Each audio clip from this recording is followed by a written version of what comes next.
Yang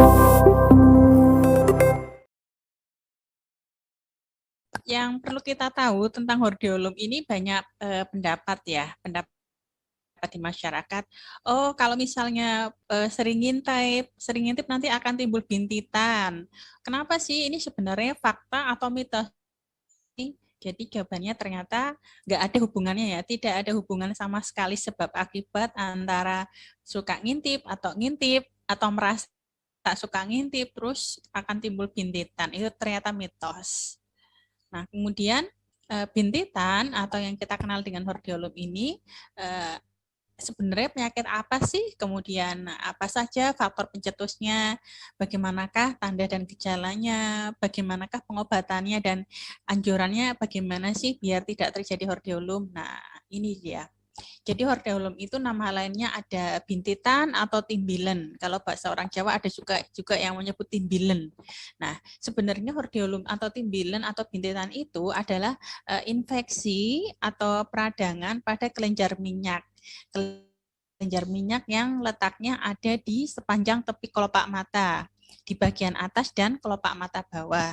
Nah, umumnya bintitan ini tumbuhnya itu mirip seperti jerawat atau bisul di tepi kelopak mata. Yang terserang bisa saja mulai dari pasien anak-anak sampai pasien dewasa. Biasanya bintitan ini timbulnya pada satu mata saja, jarang yang langsung dua-duanya muncul bintitan. Jadi kadang biasanya satu mata sudah sembuh bintitannya, kemudian akan muncul di bagian mata yang lain. Nah, jumlah benjolannya pun biasanya lebih ada yang cuma satu benjolan, tetapi ada juga yang dalam satu sepanjang kelopak mata itu ada beberapa tempat juga ada. Nah, dari penelitian ternyata tidak ada perbedaan angka kejadian antara pria dan wanita. Jadi kasusnya sama saja, entah pria atau wanita, dua-duanya mempunyai porsi yang sama untuk bisa terkena bintitan. Apa sih penyebab hordeolum itu? Hordeolum atau bintitan itu intinya adalah suatu infeksi. Infeksinya karena apa? Karena bakteri. Yang kita kenal ini namanya bakteri Staphylococcus. Jadi hampir 90% kasus bintitan itu penyebabnya adalah bakteri Staphylococcus. Nah, infeksi bakteri ini karena melibatkan adanya sumbatan di kelenjar minyak di mata kita, yaitu melibatkan kelenjar mebum cis. Jadi kelenjarnya itu akan mengalami tersumbat karena ada infeksi bakteri sehingga akan timbul bintitan. Dan ini ada dua macam, yaitu yang disebut hordeolum internal. Internal itu artinya yang asalnya di bagian dalam. Nah, ini yang kena kelenjarnya itu yang mengalami sumbatan, kemudian mengalami infeksi adalah kelenjar minyak mebum. Penonjolannya ini terutama ada di sisi kelopak yang sebelah dalam, sebelah sini. Jadi kelihatannya jendolnya dari luar, tetapi sebenarnya sumber infeksinya itu dari dalam. Karena penonjolannya ada di sisi kelopak mata yang dalam, maka dia akan sering membuat rasa tidak nyaman di permukaan selaput mata yang sisi dalam. Karena letaknya di dalam, dia jarang pecah, kemudian penonjolannya tidak ikut dengan pergerakan kulit. Nah, biasanya penonjolan pada hordeolum yang asalnya dari dalam, terletaknya sisi sebelah dalam, pembengkakannya akan lebih besar dibanding yang bintitan yang timbulnya di luar. Nah, ini untuk yang kedua, bintitan yang letaknya di luar, ini kelihatan lebih jelas ya, namanya hordeolum eksternal. Ini tampak di sini ada kelopak mata ya, mata sebelah kiri atas ada tampak benjolan, tampak peradangan di sini memerah, kemudian ada tampak seperti kekuningan, ini biasanya isinya adalah pus atau nanah. Nah, ini yang terkena sebenarnya mengalami sumbatan itu dan infeksi itu adalah kelenjar cis atau mole. Penonjolannya terutama ini di kelopak kulit kelopak sisi yang luar, jadi kelihatan lebih jelas ya, kemerahannya lebih jelas. Kemudian ini yang kuning-kuning ini tampak seperti ada nanah di dalamnya atau pus. Nanahnya ini dapat keluar sendiri, dia erupsi sendiri, pecah sendiri dari pangkal rambut. Nanti biasanya dia akan mengering sendiri, namun kadang dia akan muncul lagi di tempat yang sama atau tempat yang berbeda. Penonjolannya ini akan ikut bergerak dengan pergerakan kulit. Nah, Untuk yang bintitan yang letaknya di luar ini, biasanya nih ukurannya lebih kecil daripada yang bintitan yang letaknya di dalam. Kira-kira apa saja sih penyebab faktor resiko ya yang mencetuskan timbulnya seseorang itu bisa terkena bintitan? Satu, terutama ini dari hygiene ya, hygiene tangan kita ya, sering menyentuh mata dalam kondisi tangan kita kotor, lupa cuci tangan, terus matanya gatal, terus dikucek-kucek, jadinya itu nanti kuman ikut masuk, timbul infeksi di bagian kelopak mata. Kemudian faktor lain, contohnya tidak membersihkan sisa make up ya, semalaman dibiarin sudah capek terus tidur, lupa make upnya, eyeshadownya atau eyelinernya lupa dibersihkan.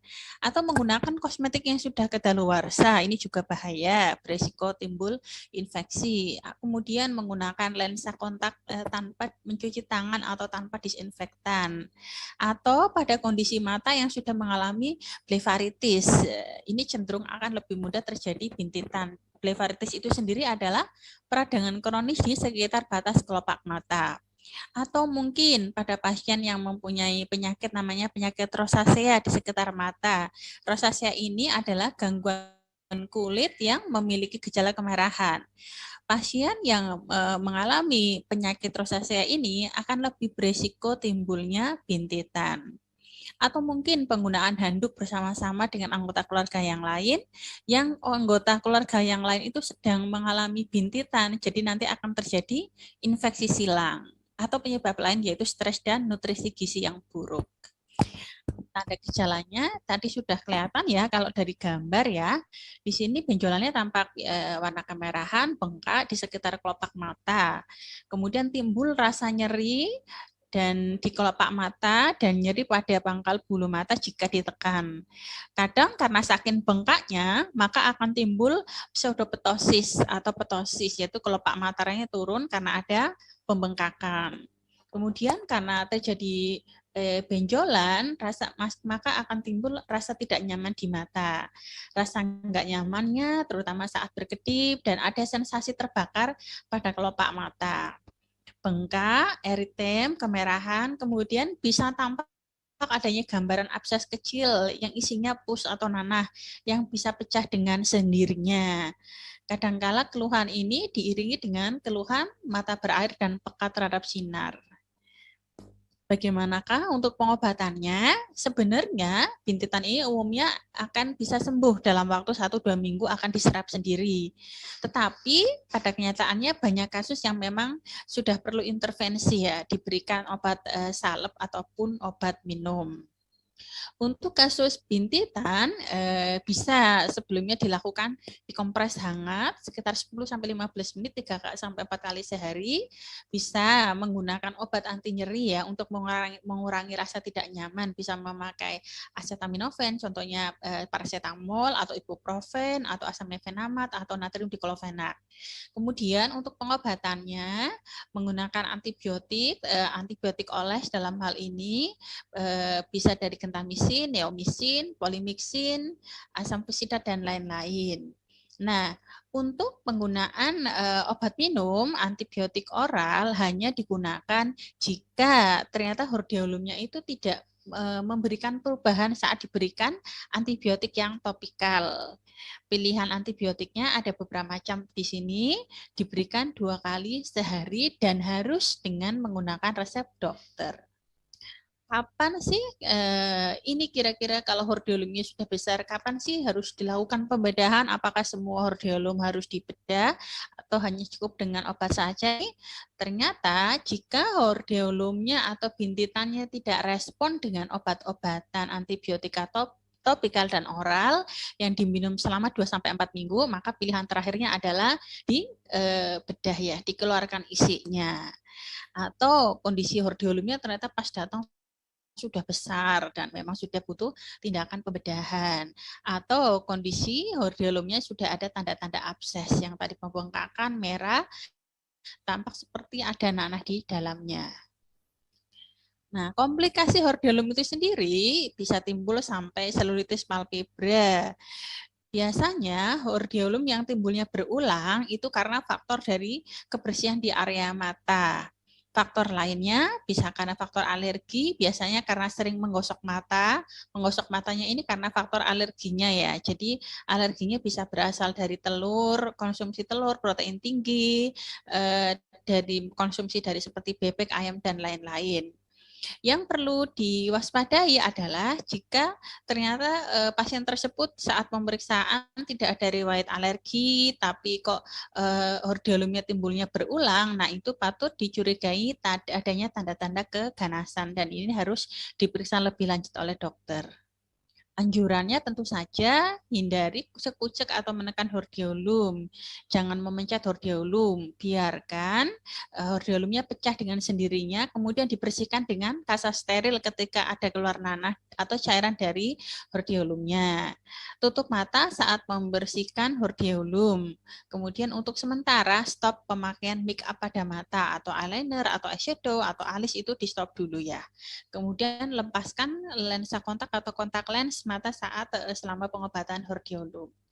Selain itu, jangan lupa jaga kebersihan wajah dan biasakan cuci tangan sebelum menyentuh area wajah agar hordeolumnya tidak mudah berulang.